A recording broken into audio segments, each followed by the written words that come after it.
আমরা আমাকে আমাদের প্রেসিডেন্ট সাহেব একটু আগে বললেন যে আপনি বাজেট নিয়ে কিছু কথা বললে ভালো হবে। বাজেট নিয়ে কথা বলার দরকার নেই। আপনারা আজকে ডেইলি স্টার পত্রিকাটা ফ্রন্ট পেজটা দেখবেন। ফ্রন্ট পেজটা দেখলে দেখবেন যে একটা বিশাল হাতি, সে আপনার কতগুলো সাধারণ কৃষক, শ্রমিক, মেহনতি মানুষের উপরে উঠে বসে আছে। আর সেই হাতি আপনার বিদেশ থেকে ঋণ নিচ্ছে, আর সেই সঙ্গে আপনার উড়োজাহাজে করে টাকা নিয়ে পাচার করে দিচ্ছে। এরপরে আপনার ভ্যাট ট্যাক্সের চাপে পড়েছে, আপনার করাপশন, দুর্নীতি হচ্ছে, তার ক্রোকোডাইল কুমির, তার নিচে আপনার লুকিয়ে আছে ব্যাংক ডিফল্টার্স। খুবই চমৎকার একটা কার্টুন। এই কার্টুনটা আপনারা দেখবেন, তাহলেই বড় হয়ে যাবে। আপনি দেখেন ট্রান্সপোর্ট সেক্টর সবচেয়ে বেশি বরাদ্দ প্রায় বোধ হয় ট্রান্সপোর্ট সেক্টরে, তাই না ভাই? হ্যাঁ, ট্রান্সপোর্ট সেক্টরে চুরির সবচেয়ে বেশি সুবিধা, সেই কারণে ট্রান্সপোর্ট সেক্টরে বরাদ্দ সবচেয়ে বেশি। এবং আনপ্রোডাক্টিভ খাতগুলোতে ট্রান্সপোর্ট সেক্টরে আমাদের অবকাঠামো তৈরি হয় ঠিকই আছে, কিন্তু সেই অবকাঠামো তো আপনার উন্নয়নের দিকে এগিয়ে যেতে হবে। এখানে দেখুন, আমি এখনই লক্ষ্য করছিলাম ক্যাপিটাল মেশিনের উপরে ট্যাক্স বাড়ানো হয়েছে। ক্যাপিটাল মেশিনের উপরে ট্যাক্স বাড়ানোর অর্থ কি? অর্থ হচ্ছে যে এখানে যেন ইন্ডাস্ট্রি না হয়, যন্ত্রপাতি যেন আমদানি করতে না পারি আমরা, আর কোনো কলকারখানা না করতে পারি। এমপ্লয়মেন্ট কোথায়? যদি আমরা এই ভয়াবহ যে দানব, একটা মনস্টার, একেবারে পুরোপুরি মনস্টার একটা, সেই মনস্টারকে যতক্ষণ না আমার বুকের উপর থেকে সরাতে পারবো, ততক্ষণ পর্যন্ত আমার কোন বিপ্লবেই কাজ হবে না। একটা জিনিস আমাদের মনে রাখতে হবে, এই সরকার, যেটা আমাদের মিন্টু ভাইও বলেছেন, মিথ্যার উপরে টিকে আছে।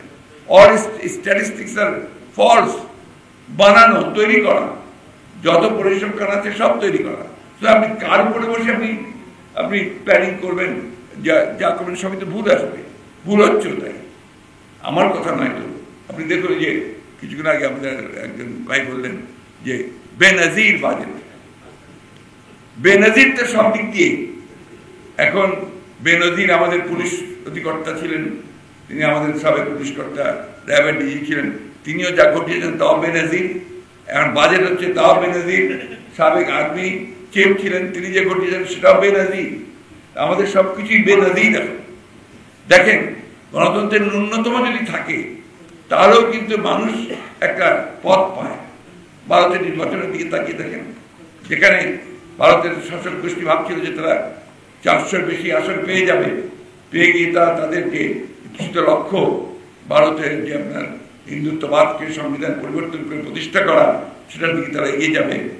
ভারতের মানুষ কিন্তু এই নির্বাচনের মধ্যে দিয়ে তাদের রুখে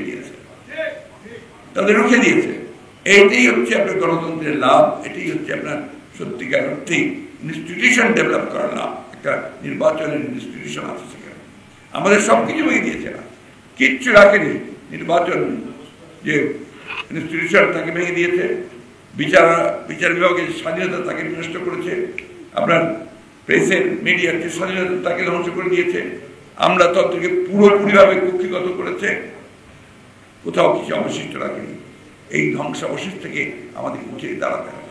আমাদের সামনে তো নজির আছেই, আমাদের প্রেসিডেন্ট জিয়া রহমান সাহেব, আমাদের নেত্রী দেশনেত্রী বেগম খালেদা জিয়া, তিনিও কিন্তু 9 বছর সংগ্রাম করে ধ্বংসস্তূপ থেকে জেগে উঠেছিলেন ফেরেক পাখির মতো। আজকে আমরা আমাদের ভারপ্রাপ্ত চেয়ারম্যান যেমন তারেক রহমানের নেতৃত্বে সংগ্রাম করছি, লড়াই করছি। এবং আপনি লক্ষ্য করে দেখবেন, কেউ কিন্তু হতাশ হয়নি, কেউ দল ছেড়েও যায়নি, আমাদের দল কেউ ছেড়ে চলে যায়নি, এবং সেটা যাবেও না। কারণ আমরা একটা সত্যের পথে, ন্যায়ের পথে আছি, মানুষকে জাগিয়ে তুলতে পারি এবং দানবকে উৎখাত করে সত্যিকার অর্থে জনগণের সরকার, জবাবদিহিতামূলক সরকার আমরা প্রতিষ্ঠা করতে পারি। এটাই হোক আমাদের লক্ষ্য। ধন্যবাদ সকলকে।